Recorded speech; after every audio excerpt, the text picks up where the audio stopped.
मला अभिमान आहे की त्यावेळेला 2002 साली आदरणीय शरदचंद्रजी पवार साहेबांच्या मार्गदर्शनाखाली या ठिकाणी रमेशजी कदम असेल किंवा अण्णाभाऊ साठे स्मारक कृती समिती असेल, त्यांनी ही वास्तू 11.5 लाखाला विकत घेतली एका मुस्लिम बांधवांकडून आणि त्याचं आजपर्यंत जतन त्या ठिकाणी करण्यात आलं. त्यावेळेला आदरणीय पवारसाहेबांच्या उपस्थितीमध्ये हे वास्तूची स्मारकामध्ये रूपांतर करण्याचा निर्णय झाला होता. दुर्दैवाने आमचं सरकार केलं आणि आज आनंद आहे की 1 तारखेला अण्णाभाऊ साठेंची जयंतीचं औचित्य साधून उद्या या राज्याचे मुख्यमंत्री देवेंद्र फडणवीस साहेब हे याचं आज भूमिपूजन करून त्याचं सुरुवात करतायत. आमचा त्याला पाठिंबा आहे. परंतु हे करत असताना ज्यांनी या स्मारकाचं जतन केलं त्या अण्णाभाऊ साठे स्मारक समितीला बरोबर विश्वासात घेणं हे खरं म्हटलं तर गरजेचं आहे. आम्हाला श्रेयवाद नको, पक्षवाद नको, परंतु ते करत असताना या सर्व प्रकल्पाच्या संदर्भामधली थोडीशी मातंग समाजातले जे काही नेते असतील किंवा आमच्या ह्या स्मारक समितीचे काही पदाधिकारी असतील यांना बरोबर घेऊन यामध्ये काय काय केलं पाहिजे याची चर्चा होणं गरजेचं आहे. मला एक मुद्दाम नोंद तिथे करावी लागते की हा प्रकल्प उभा करत असताना, हे स्मारक उभा करत असताना तो ज्या ह्याच्यातून करताय ते झोपडपट्टी पुनर्वसन योजनेतून, प्राधिकरणातून, SRAच्या माध्यमातून अशा प्रकारचा प्रकल्प किंवा स्मारक उभं करण्याचं सरकारने धोरण का घेतलं मला अजून कळलं नाही. अनेक अशी स्मारकं जी आहेत, डॉक्टर बाबासाहेब आंबेडकरांचं असेल, छत्रपती शिवाजी महाराजांचं असेल, अनेक महापुरुषांची स्मारक ज्यावेळेला उभी करतो त्यावेळेला ते एक तर सांस्कृतिक कार्य खात्याकडून केलं जातं किंवा राज्य सरकार स्वतंत्रपणाने त्याला एक निधी उपलब्ध करतं आणि तशा प्रकारचं स्मारकाचं काम सुरू होतं. SRAच्या प्रोजेक्टमधून हा प्रकल्प करण्याचं काय केलेलं आहे, टेंडर प्रक्रिया झाली असेल, परंतु याचं नियोजन करण्यासाठी फक्त हेच खातं का मिळालं याचं अजून मला स्पष्टीकरण झालं नाही पाहिजे. मला एक सांगावंसं वाटतं की फक्त इथं स्मारकच व्हावं, तिथं कुठल्या प्रकारची दुसरी योजना येऊ नये अशा प्रकारची आमची मागणी आहे. आम्ही मुख्यमंत्री देवेंद्र फडणवीस साहेबांशी चर्चा करू, आदरणीय पवारसाहेबसुद्धा चर्चा करणार आहेत आणि या संदर्भामध्ये बैठक घेऊन आमचे काय मुद्दे मांडायचे ते आम्ही तिथे मांडू. परंतु या सगळ्या स्मारक समितीमध्ये तुमच्या पक्षाचं असं म्हणणं होतं की 2 सदस्य जी आहेत ती खरं तर घेतली पाहिजे होती, कारण की या सगळ्या स्मारकाचं जतन असेल किंवा त्यांच्या घराची खरेदी असेल तुमच्या पक्षाकडनं करण्यात आलेली होती. खरं तर तुमची खाजगी ही स्वायत्तता असताना तुम्ही सरकारला ही करून देताय, परंतु सरकारकडनं ही गोष्ट होताना होत नाही. खरं मी मगाशी सांगितलं आहे की श्रेयवाद आम्हाला घ्यायचा नाही. गेल्या 2002 सालापासून आणि 2022 मरेल हे स्मारक उभं करण्याचा निर्णय घेतला होता. आज ती संधी या सरकारला आलेली आहे. साहजिकच आहे ज्यांनी जतन केलं त्या 2 सदस्यांना त्यामध्ये समाविष्ट करावे, चर्चा करावी अशी आमची माफक अपेक्षा आहे.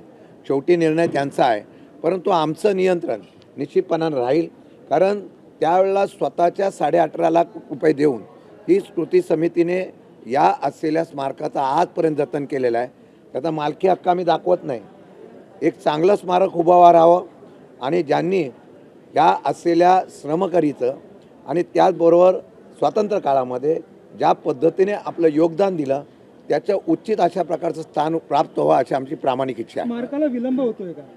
नाही, स्मारकाला विलंब होत असताना मला तो मगाशी मी प्रश्न विचारला, कुठल्या योजनेमधून हा प्रकल्प उभा करतायत यावर खरं माझं बोट आहे की प्रकल्प करताना आजपर्यंत महाराष्ट्रामध्ये जेवढी स्मारक उभी राहिली, जेवढे महापुरुषांचे या ठिकाणी तीर्थस्थळ उभी राहिली, त्या स्थळाला आपण वेगळ्या प्रकारचा निधी देतो, पण SRAमधून करण्याचा प्रयत्न का होतोय हाच मला अजून पडलेला प्रश्न आहे. त्याच्या संदर्भामध्ये आदरणीय पवारसाहेब आम्ही मुख्यमंत्र्यांची वेळ घेऊ आणि त्यावर बैठक करू आणि आमच्या काही सूचना आहेत त्या मांडण्याचा 100% प्रयत्न करणार आहोत. SRA माध्यमातून दिल्यामुळे काही संशय तुम्हाला वाटतोय का? SRAची योजना याच्यात लागते का?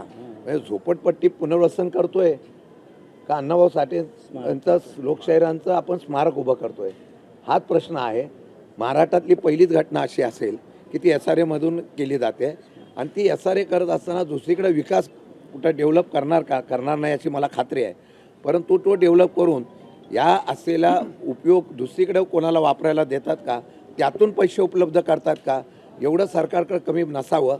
सरकारने स्वतःचे पैसे द्यावे अशी आमची मागणी आहे. या सगळ्या संदर्भात आंदोलनाची हाक तुमच्या पक्षाकडनं देण्यात येणार का? कारण की सातत्यानं हे स्मारक बनण्यासाठी विलंब होतोय. तुमच्या 2 सदस्यांना तुम्हाला घेत नाहीये, ती तुमची मागणी आहे. पक्षाची भूमिका आंदोलनाची असणार की सहकार्याची असणार? नाही, सहकार्याची. आमच्या भूमिका अशी आहे की कोणीही होऊ दे, पण आम्ही जे जतन केलं त्याचं चांगल्या प्रकार स्वरूपात उभं राहावं ही आमची प्रामाणिक इच्छा आहे. याच्यात काय आमचं राजकारण करायचं नाही.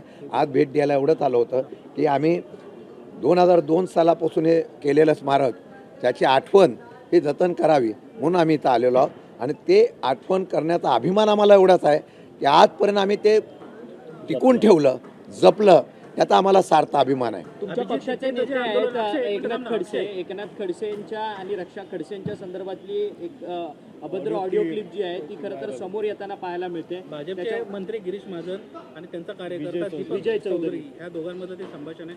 अतिशय खालच्या भाषेतलं हे संभाषण आहे आणि रक्षा खडसेंना काढण्या अनुषंगानं ते सगळं संभाषण सुरू आहे. मात्र भाषा अतिशय दलित महाराष्ट्रामध्ये सुसंस्कृत महाराष्ट्राचा राजकीय संस्कृती संपलेली आहे हे मी फार जबाबदारीने बोलतो. राजकारण तत्वाने आणि विचाराने होत होतं.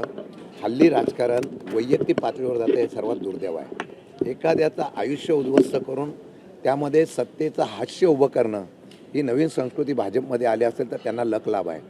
मला वाटतं की या बाबतीमध्ये मी अजून पाहिली नाही व्हिडिओ किंवा ऑडिओ क्लिप पाहिली नाही, पण ज्यावेळेला पाहिली तर मला वाटतं की आता कुठेतरी आचारसंहिता एखाद्या कार्यकर्त्याने आंदोलन केलं, एखाद्या कार्यकर्त्यांनी एखाद्या सत्तेमधल्या असलेल्या पंतप्रधान, मुख्यमंत्री किंवा एखाद्या विषयावर आक्षेप अशा प्रकारचा पोस्ट टाकली की पोलीस लगेच त्याला उचलून आणून कारवाई करतात. माझं म्हणणं आहे की आताच्या परिस्थितीमध्ये ज्या पद्धतीने हे चाललेलं आहे, एक तर आचारसंहिता लावावी, नाही तर यापेक्षा अजून संस्कृती महाराष्ट्रातली बिघडू शकते आणि त्याला पाप सत्तेमध्ये असलेले मंत्री अधिकारातून करताय हे सर्वात दुर्दैव आहे. अभिजित दीपकेचं जे आंदोलन दिल्लीमध्ये चालू होतं त्याच्यामध्ये तुमच्या पक्षाचा कुठेतरी हात होता असा एक आरोप आता तुमच्यावर होतोय. कारण असं आहे, तुमच्या पक्षाचा प्रवक्ता अनिश गावंडे याच्या घरी अभिजित दीपके राहायला होते. असं आहे की त्या आंदोलनामध्ये आमच्या पक्षाचं नाव आलं असेल आणि आमच्या कार्यकर्त्याचं नाव आलं असेल तर त्याचा आम्हाला अभिमान आहे. असं आहे की तरुणाईच्यासाठी जर आमचा कार्यकर्ता तिथं उतरला असेल, आम्हीसुद्धा महाराष्ट्रामध्ये आंदोलन केलं होतं, परंतु आता आंदोलनाच्या पाठीमागं कोण हा दडपशाहीचा प्रकार सुरू झालेला आहे आणि त्या दडपशाहीच्या प्रकारामध्ये जे कोणी या ठिकाणी मदत करतायत माणुसकीच्या भावनेतून केलेली आहे त्यांच्यावर कारवाई करण्याचा म्हणजे दुसऱ्या पडद्याच्या मागून हुकूमशाही आणण्याचा प्रयत्न होतोय. मला वाटतं की जनता आहे.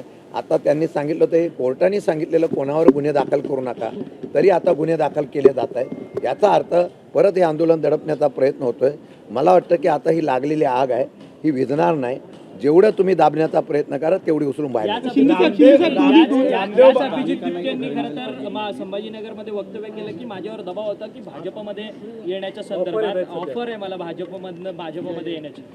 असं आहे की अभिजित दीपके जनतेच्या मनातून उभं राहिलेलं नेतृत्व आहे, युवकांच्या मनातून राहिलेलं नेतृत्व आहे.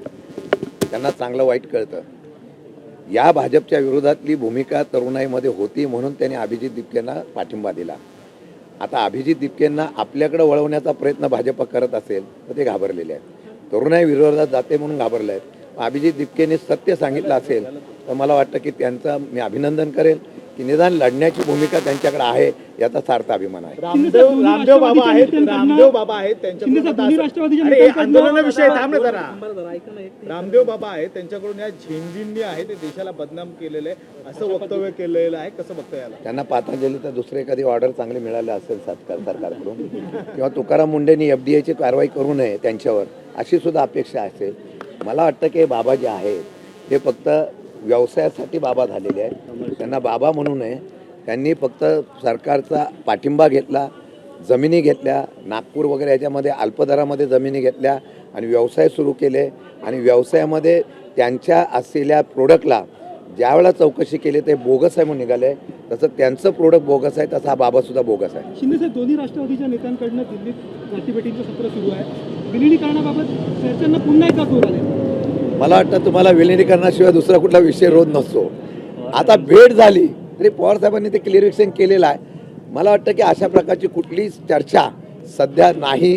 परत सांगतो नाही, भविष्यात सुद्धा नाही. पवार साहेबांनी त्या दिवशी सांगितलं ना, तुमच्याकडून कोणाचा मला आमंत्रण आहे का सांगा, म्हणजे मी चर्चा करतो. साहित्यरत्न लोकशाही अण्णाभाऊ साठ्यांचा, साहित्यरत्न लोकशाही अण्णाभाऊ साठ्यांचा, रमेश कदम आगे बढ़ो. दिल्लीत शिवसेना पक्ष चिन्ह या सगळ्या संदर्भात सुनावणी होते. या सगळ्या संदर्भात राष्ट्रवादीची देखील याचिका आहे. या संदर्भात निकाल लागत नाही सुप्रीम कोर्टात. आज शिवसेनेची आलेली आहे.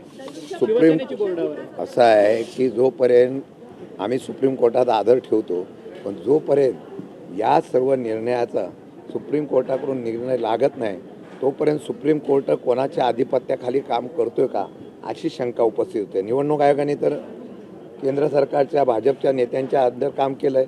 आता सुप्रीम कोर्टाकडे असे आहे तारीख पे तारीख मला वाटतं 2029च्या अगोदर तरी पडावे. मला वाटतं की जोपर्यंत या केंद्रातल्या त्या भाजपला या मित्रपक्षाची गरज आहे तोपर्यंत ही टांगती तलवार ठेवतील.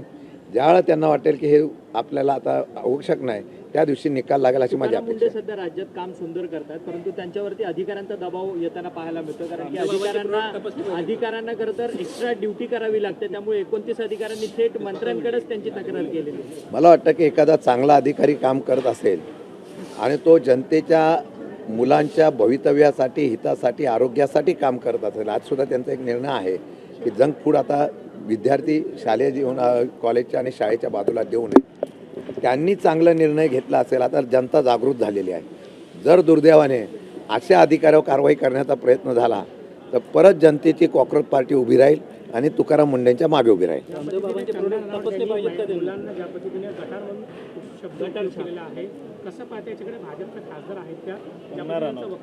कोणी बोलले त्यांच्याबद्दल किती प्रसिद्धी द्यायची हो. त्यांच्याबद्दल बोलणं न बोललेलं चांगलं. त्यांच्या व्हिडिओ बघितल्यानंतर आजची ती आमची आंदोलन करणारी मुलं आहेत ना यांच्यापेक्षा 10 पटीने चांगले आहेत. आणि त्यांनीसुद्धा या पिढीला जर दुखवण्याचा प्रयत्न केला तर त्यांचे चित्रपट जसे आता फ्लॉप होत चाललेले आहेत ह्याच्या पुढे सुद्धा सगळे चित्रपट फ्लॉप होतील आणि राजकारणातला आयुष्यसुद्धा त्यांचं फ्लॉप होईल.